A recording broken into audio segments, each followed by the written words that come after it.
కొన్ని లేఖన భాగాన్ని ధ్యానం చేసే ముందు కొన్ని విషయాలు మీ దృష్టికి తెచ్చి నేను వాక్య భాగంలో వెళ్తాను. మీలో చాలామంది రక్షింపబడి ఉన్నారు కానీ అది పాదిరి గారికి అర్థమవుతూ ఉంటుంది. కానీ కొన్నిసార్లు నేను రక్షింపబడ్డానా లేదా అనే డౌట్ మనల్ని వెంటాడుతూ ఉంటుంది. కాబట్టి ఆ డౌట్ ఈరోజు నాకు క్లియర్ చేసుకుందాం. నువ్వు రక్షింపబడ్డావా లేదా అనేది అది క్లియర్ చేసుకున్న తర్వాత వాక్యంలోకి వెళదాం. ఒక వ్యక్తి రక్షింపబడడానికి షరతులతో కూడిన వాగ్దానం దేవుడిచ్చాడు. షరతులతో కూడిన వాగ్దానం, షరతులు వర్తిస్తాయి అంటాడు. మన షోరూమ్కి వెళ్ళి ఒక మోటార్ బైక్ కొనేటప్పుడు అది 1,00,000 రూపాయల విలువ అయితే మోటార్ సైకిల్ విలువ కింద రాస్తాడు చిన్నగా, షరతులు వర్తిస్తాయి అని. అంటే ఎంత చెప్పాను, బండి 1,00,000 రూపాయలు.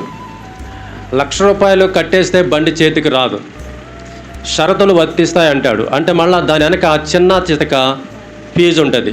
ఆ 1,00,000 మీద ఒక 2,000, 3,000, 5,000 కొంత ఫీజు ఉంటుంది. అది షరతు. ఆ చిన్న మొత్తం కూడా కట్టేస్తే 1,00,000 రూపాయల విలువైన బండి మన సొంతం అవుతుంది. ఇది రివాజు ఎక్కడైనా, అది న్యాయం. కాబట్టి ఒక వ్యక్తి రక్షింపబడడానికి కూడా దేవుడు కొన్ని షరతులు కూడిన వాగ్దానం ఇచ్చాడు. రక్షింపబడటము చాలా ఉచితం, రక్షణ చాలా ఉచితం. మనం దానికి ఏమీ కట్టనవసరం లేదు. కానీ షరతు అయితే ఉంది.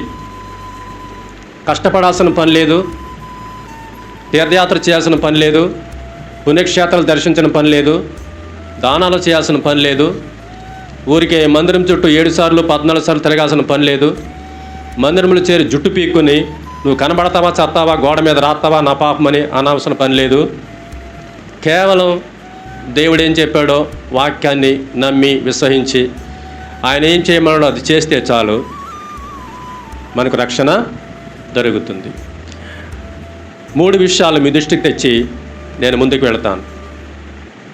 మీలో ఎంతమంది ప్రభువా నా పాపాన్ని క్షమించు ప్రభువా, నేను పాపిని ప్రార్థన చేశారు చెప్పండి. గతంలో కానీ ఎక్కడైనా కానీ ప్రభువా నేను పాపిని ఎవరు ప్రార్థన చేయలేదా? ప్రభువా క్షమించమని ఎవరు ప్రార్థన చేయలేదా? చేతులెత్తండి. ఇబ్బందికరమేం కాదు అది. చాలామంది ప్రభువా నేను పాపిని, నన్ను క్షమించు, నన్ను కడుగు శుద్ధి చేయని ప్రార్థన చేసినట్టుగా చేతులెత్తారు.